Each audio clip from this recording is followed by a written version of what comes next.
So after Pootie fell apart, first of all, how quick after he got done doing his presentation did he have that infamous meltdown? Oh, it was immediate. I mean, we were all standing in the room, the waiting room, and I just remember the door swung open. Pootie just comes running out. And he's emotional, crying. Oh. He's saying, I can't even make out what he's saying. Just murmuring words. And I was like, okay, this does not look good. So he just breaks out there. There's like a stairwell outside. So we just see him going out there and just looking defeated and emotional. And we're like, what the heck's going on? So myself and then Tango, we both run after him just to check on him to make sure he's okay. He's running down. It looked like he was like diving down the stairs. Right. Like he was just all, I didn't know what was going on. So we just go down to the stairs and then he collapses. Like once he gets down, like he goes down like 2 or 3 flights of stairs, collapses at the bottom. And then he's just crying and he's like, I don't want to be here. And just, really emotional. So Tango and I are just sitting there talking to him, trying to basically I'm telling him the same thing. Like, look, dude, they beat me up in the room. I totally understand what you're going through. Like I felt bad leaving out of there, dude. You're not the only one. And we were just sitting there talking to him for a while, but he just seemed like he was just in, I don't know, some kind of just delusional daze or something. Almost like he's on another planet. I call it spinning. Like if you start to get upset and then the more upset you get, the more upset you get. You know what I mean? Like, so I call that like, oh, you're spinning. You got to slap him, just snap out of it, or give him a hug, either one or both. But yeah. Good thing I didn't slap him. But yeah, it looks like he was spinning. He was just like the more he was making himself aware of how he was feeling and what he just experienced, the worse it was getting for him. And by the way, I just want to do a side note. That was really, really sweet of you and Tango, by the way. He was really lucky that you guys were there and you guys had compassion for him, because like nobody should have to, even your competitors shouldn't ever be subjected to that or have to go through that. So you and Tango were there just trying to basically console him. Exactly. We were there consoling him. I even said a prayer for him real quick, just to relax him. Yes. So we were there doing everything we can. Because look, Lacey, I understand what it was like to be in that room. Like the way Pootie came out, that's probably how all of us felt coming out of that room. Minus the emotional reaction that he had. But we all felt defeated coming out of there. I mean, that was the objective. And Omarosa in New York, played it to a T.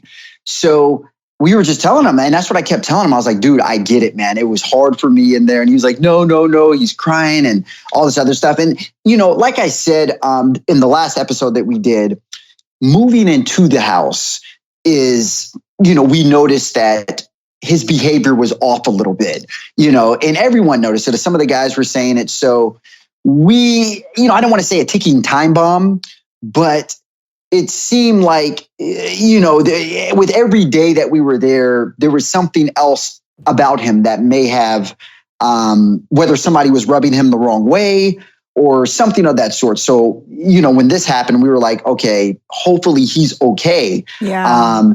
And, not to get off subject, but as of recently, mental health is something that I've become an advocate for. Yes. Because it's serious. I'm someone who is diagnosed with severe depression. So, which is a whole nother story, but I understand to see somebody in a vulnerable, just position or situation like that. Yeah. So, Tango was there and he, obviously showed his humanity and humility just coming over to help Pootie out. So we stood there with him for about, I don't know, I guess it was around 20, 25 minutes. And then, obviously, from doing the shows, Lacey, how all the PAs and photographers, so like the producers, PAs, all of them just came rushing in to make sure he's okay. I was going to ask, so the producers actually, because I know when anything happens like that on the shows, immediately the cameras are like right there, to make sure they capture it all, which that's their job. So that's okay.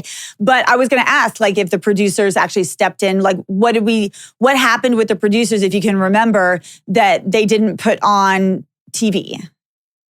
Yeah, no, I remember them just being terrified because, obviously at the end of the day, even though they pre-screen us to come on those shows and we have to sign a gazillion waivers, it's still like, okay, there can be a liability or, et cetera, some kind of legal action. So they were just there to make sure that he was okay. Well, I think that my personal opinion is I think that they just don't want anybody to leave before they're either, eliminated or whatever. Because I know several of the cast members of the different shows that I've had on the podcast, quite a few of them had moments of going like, fuck this. This is too much for me. I didn't sign up for this. I'm out. I want to leave.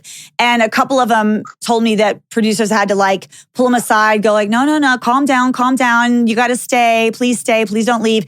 And then some of the other ones told me that when that didn't work, that they straight up were like, if you leave, we'll sue you. Like you contractually can't leave. Like there was 2 people that told me that happened. Like they got gangster on them. So I'm like, damn, that's brutal. So I think more so than worrying about liability, my personal thoughts are that they just really didn't want people to leave prematurely. Well, it's interesting you say that because you got to think about it, and through going through the casting of these shows and all of the tests we have to go through, like they really invest in us to bring us on the show. They put in time, money, effort. When I say they, the producers and the network, they put in invest all this time for each and every one of us to be, on the show. So if one of us says we're leaving prematurely, obviously that affects them because here they are putting in all this time and we're like, we quit. And they're like, hold up a second, and then also, of course, as you know, Lacey, there's storylines that are being revealed throughout so when you leave early, that kind of affects the storyline in a way like, hold up a second, this is not what we had envisioned. You're messing up the chapter here. Right, exactly. So yeah, like you said, for that reason, of course, they don't want them to leave. But I think the thing with Pootie, and this is just my theory, I don't know. I haven't spoke to the producers and I didn't speak to Pootie about this, but I think ultimately the reason why they did let him leave is because they felt he could have been a threat to somebody else living in the house, whether physical or because he left in an ambulance. Yeah, that's crazy. Why was that? Do you know? I think, honestly, they were just going through the protocol to make sure that he was okay mentally, physically. And, if they were to send him home in a taxi or something like that, and something did happen to him after that, I guess they could have been held liable or responsible for that. So that's a good point. Yeah. Did he get in the ambulance voluntarily? He did. He got involved. He told them because there was, like you said, Lacey, there was a period of time when he was talking to the producers when he wanted to leave. And I don't know what was said while they were talking for a while, but I guess at some point in time, Pootie got to the point where he was like, I don't want to be here anymore. I want to go.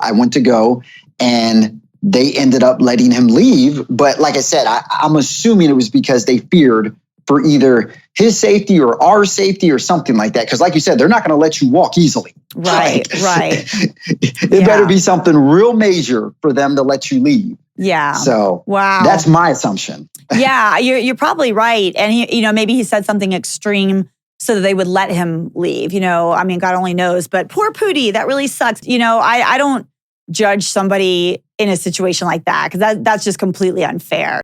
If you enjoyed this, then be sure to catch the full interview with Bonez from I Love New York on Monday, April 19th, episode 59, only on Talk of Love. Visit youtube.com/talkoflove.